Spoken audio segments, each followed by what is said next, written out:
2, 3. Assalamualaikum warahmatullahi wabarakatuh.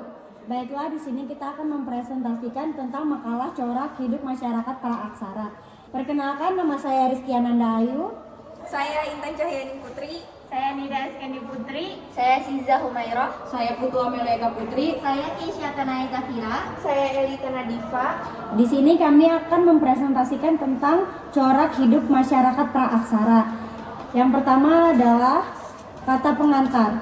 Puji syukur kami panjatkan kehadirat Tuhan Yang Maha Esa yang telah memberikan rahmat dan karunia-Nya kepada kami, sehingga kami berhasil menyelesaikan makalah ini corak kehidupan dengan alhamdulillah selesai tepat waktu, yang berjudul Corak Hidup Masyarakat. Makalah ini berisikan tentang sejarah bangsa Indonesia, khususnya sejarah Indonesia. Pada masa praaksara di Indonesia, diharapkan makalah ini dapat menambahkan pengetahuan kita semua. Kami menyadari bahwa makalah ini masih jauh dari sifat sempurna. Oleh karena itu, kritik dan saran dari guru dan teman-teman yang bersifat membangun selalu kami harapkan lebih baiknya makalah ini. Akhir kata, semoga makalah ini bermanfaat bagi kita. Semoga Tuhan Yang Maha Esa senantiasa meridhoi segala usaha kita. Yang pertama akan dibacakan oleh Intan Cahyani Putri. Bab 1, pendahuluan.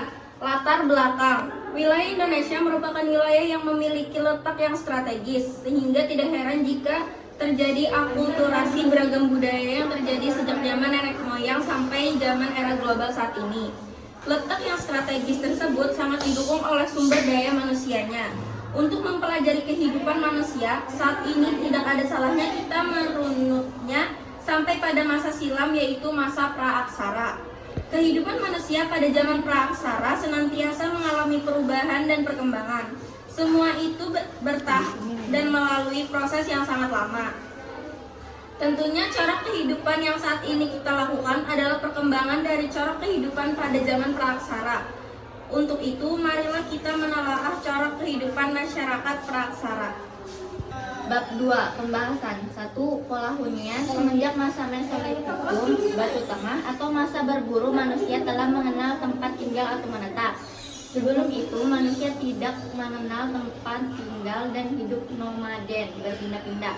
Setelahnya mengenal tempat tinggal, mereka mulai bercocok tanam dengan menggunakan alat-alat sederhana yang terbuat dari batu, tulang binatang, ataupun kayu. Stanley Kalinfeld melakukan penelitian di sepanjang pantai Sumatera Timur antara Langsa di Aceh sampai Medan. Terdapat tumpukan atau timbunan sampah kulit kerang dan siput yang disebut konjen modiniger. Konjen dapur, moding sampah. Di tumpukan sampah itu ia beberapa jenis alat yang digunakan oleh manusia purba berupa kapak genggam yang disebut pebble, kapak Sumatera, dan anak panah atau mata tombak yang diperkirakan alat ini digunakan oleh manusia purba untuk menangkap ikan. Pada tahun 1928 sampai dengan 1931, von Steenkelenfeld melakukan penelitian di Gua Lawa dekat Sampung, Ponorogo. Di situ dapat ditemukan kebudayaan Apsisostrose, yakni kebudayaan yang merupakan hasil dari peninggalan manusia purba. Beberapa hasil temuan berupa alat-alat yang digunakan oleh manusia purba adalah ubuk panah, lake, batu penggiling. Selain itu juga ditemukan beberapa alat yang terbuat dari tanduk rusa. Kebudayaan Apsisostrose ini banyak ditemukan di Besuki, Bojonegoro, juga di daerah Sulawesi Selatan seperti di Lamongan. Pada tahun 1925, sistem kepercayaan. Sistem kepercayaan mulai muncul pada zaman Neolitikum. Pada zaman ini, masyarakat purba sudah memahami adanya kehidupan setelah mati. Mereka juga meyakini adanya hubungan antara orang hidup dan orang yang telah meninggal. Berkaitan dengan peristiwa itu, maka kegiatan ritual yang paling menonjol adalah upacara penguburan sebagai bentuk penghormatan terakhir pada orang yang meninggal. Bukti adanya sistem kepercayaan pada zaman batu adalah terlihat melalui peninggalan berupa tugu-tugu batu atau bangunan megalitikum yang terletaknya berada di puncak bukit, di lereng gunung, atau bangunan yang lebih tinggi dari daratan sekitarnya. Hal ini muncul dari anggapan masyarakat bahwa roh-roh tersebut berada di suatu tempat yang lebih tinggi. Oleh karena itu, selain ada upacara-upacara penguburan pada zaman tersebut, telah muncul upacara-upacara untuk menghadiri bangunan suci atau kebudayaan megalitikum dalam kurung batu besar yang meliputi bangunan berikut ini. 3. A. Menhir. Menhir adalah bangunan berupa tugu batu yang didirikan untuk upacara menghormati roh nenek moyang. Bentuk menhir ada yang berdiri tunggal, juga ada yang berdiri berkelompok. Ada pula yang dibuat bersama bangunan lain seperti punden berudak-udak.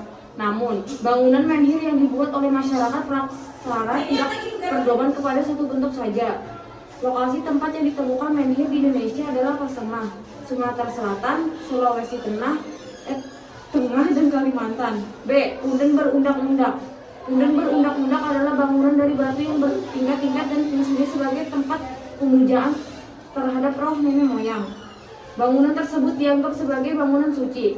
Lokasi tempat penemuannya adalah Lebak di Sembudek atau Banden Selatan dan lereng Bukti Hayam di Jawa Timur. 2. Dari berburu, meramu sampai bercocok tanam. Kegiatan bercocok tanam dilakukan ketika mereka mulai bertempat tinggal. Walaupun bersifat masih sementara, awalnya mereka melihat biji-bijian sisa dari makanan yang tumbuh di tanah setelah tersiram air hujan.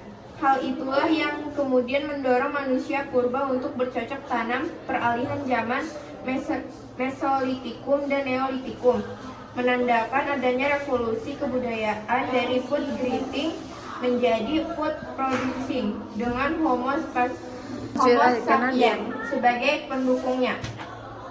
Pada waktu ke waktu kegiatan bercocok tanam pun ada kemajuan dalam penggunaan alat, pokoknya adalah kapak persegi dan kapak lonjong. Kemudian berkembang ke alat lain yang lebih baik. Dengan membukanya lahan dan ketersediaannya air yang cukup, maka mereka pun membuat pertanian berupa persawahan. Hal ini berkembang karena saat itu, yakni sekitar tahun 2000 sampai 1500 sebelum Masehi. Ketika mulai terjadi perpindahannya, orang-orang dari rumpun bangsa Austronesia dari Yunan ke Kepulauan Indonesia. Seiring kedatangan orang-orang dari Yunan, maka kegiatan pelayaran bahkan dalam waktu singkat kegiatan perdagangan dengan sistem barter mulai berkembang. Maluku Utara merupakan pintu masuk manusia purba sejak zaman Pleistosen akhir. Dari suatu kemudian menyebar ke selatan sampai NTT, ke barat sampai Sulawesi, dan ke timur sampai Kepulauan Pasifik. Salah satu bukti yang menunjukkan peninggalan manusia purba di Maluku Utara adalah gua-gua hunian masa prasejarah atau rock shelter yang tersebar di Morotai, Halmahera Selatan, dan Pulau Gebek. Penelitian oleh Bellwold membuktikan bahwa gua-gua di daerah Morotai Selatan atau Tanjung Pinang dan Deo sudah dihuni manusia purba sejak 14.000 tahun yang lalu. Pada Gua Tanjung Pinang bahkan ditemukan juga rangka manusia purba. Pada situs Pulau Gebek dan Gua Siti Nafisah di Halmahera Selatan ditemukan bekas-bekas kegiatan manusia sejak masa praaksara tembikar. C. Dolmen. Dolmen merupakan meja dari batu yang fungsinya sebagai tempat meletakkan sesaji untuk pemujaan. Ada kalanya di bawah dolmen dipakai untuk meletakkan mayat. Agar mayat tersebut tidak dimakan binatang buas, maka kaki mejanya diperbanyak sampai mayat tertutup rapat oleh batu. Dolmen yang bersifat sebagai tempat penyimpanan mayat disebut kuburan batu. Lokasi penemuan dolmen antara lain Cupari Kuningan, Jawa Barat, Bondowoso, Jawa Timur, Merawan, Jember, Jatim, Pasemah Sumatera, dan NTT. Bagi masyarakat Jawa Timur, dolmen yang dibayarnya digunakan sebagai kuburan lebih dikenal dengan sebutan pandusa atau makan Tionghoa. D. Sarkofagus. Sarkofagus adalah keranda atau peti mati. D. Sarkofagus. Sarkofagus adalah keranda batu atau peti mayat yang terbuat dari batu. Bentuknya menyerupai lesung dari batu utuh yang diberi tutup. Umumnya, sarkofagus dapat ditemukan mayat di dalam atau bekal kubur. berupa periuk, kapak persegi, perhiasan, dan benda-benda dari perunggu atau batu besi. Daerah penemuan sarkofagus adalah Bali. Menurut masyarakat Bali, sarkofagus memiliki kekuatan gaib. Berdasarkan pendapat para ahli bahwa sarkofagus dikenal masyarakat Bali sejak zaman logam. Peti kabur. Peti kabur adalah peti mayat yang terbuat dari batu-batu besar. Peti kabur dibuat dari lempangan papan batu yang disusun persegi 4 berbentuk peti mayat dilengkapi dengan alas dan bidang atasnya. Juga berasal dari papan batu. Daerah penemuan peti kubur tersebut ada di Next. yang dilengkapi dengan alas dan bidang atas juga berasal dari papan batu. Daerah penemuan peti kubur tersebut ada Cempari, Kuningan, Cirebon, Wonosari, dan Cepu. Di dalam kubur batu juga ditemukan rangka manusia yang sudah rusak,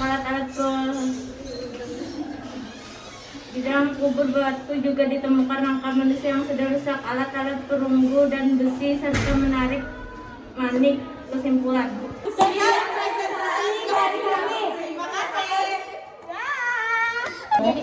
Boleh.